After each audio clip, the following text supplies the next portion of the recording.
Hi friends, இங்கே பாருங்கள். ஒரு யானை நைட்டு 2 மணிக்கு காட்டுக்குள்ளே இருந்து வெளியில் வந்திருக்குது. பக்கத்தில் ஏதாவது வீடுகள் இருக்குதான்னு பார்த்து அந்த காம்பவுண்ட் சுவரை ஏறி மேலே அந்த காம்பவுண்ட் சுவருக்கெல்லாம் எந்த ஒரு டேமேஜுமே இல்லாமல் உள்ளே போய் தென்னை மரம், வாழை மரம், மாட்டுக்கு கழனி தண்ணி வச்சுருந்துருக்குறாங்க. அது எல்லாத்தையுமே நாஸ்தி பண்ணியிருக்குது. ஆனால் சுவருக்கோ வீட்டுக்கோ எந்த ஒரு சேதாரமுமே இல்லை. இது மதுக்கரையில் காந்தி நகரில் நடந்தது. தயவு செஞ்சு மதுக்கரை மக்கள் எல்லாருமே கொஞ்சம் அலர்ட்டாக இருங்க. நைட் நேரத்தில் ஏதாவது சவுண்டு கேட்டால் வெளியில் எழுந்திரிச்சு டக்குன்னு வந்துட வேண்டாம். இங்கே பாருங்களேன், எவ்வளோ அழகாக அந்த சுவரை எந்த டேமேஜுமே பண்ணாமல் எப்படி ஏறி மேலே வருதுன்னு. அங்கே ஒரு பையன் நின்று பார்த்துட்டே இருக்கிறான். ஃபஸ்ட்டு ஸ்லோவாக நடந்து போயிட்டே இருக்குது.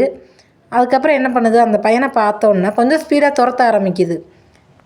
அந்த பையனும் யானை வருதுன்னு உள்ளே போயிட்டான். அங்கே போய் நின்று பார்த்துட்டே இருக்குது. கொஞ்சம் இருட்டாயிட்டாலே குழந்தைங்களை யாரையும் வெளியில் விட வேணாம். அந்நைட்டில் ஏதாவது சத்தம் கேட்டுச்சுன்னா நீங்களுமே யாரும் வெளியில் எழுந்திரிச்சு போய் டக்குன்னு பார்த்துட வேண்டாம்.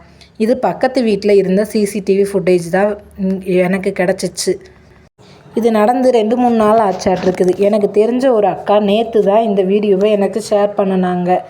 இது நம்ம எல்லாத்துக்குமே கொஞ்சம் யூஸ்ஃபுல்லாக இருக்குன்றதுக்காக தான் நான் வீடியோவாக சொல்கிறேன்.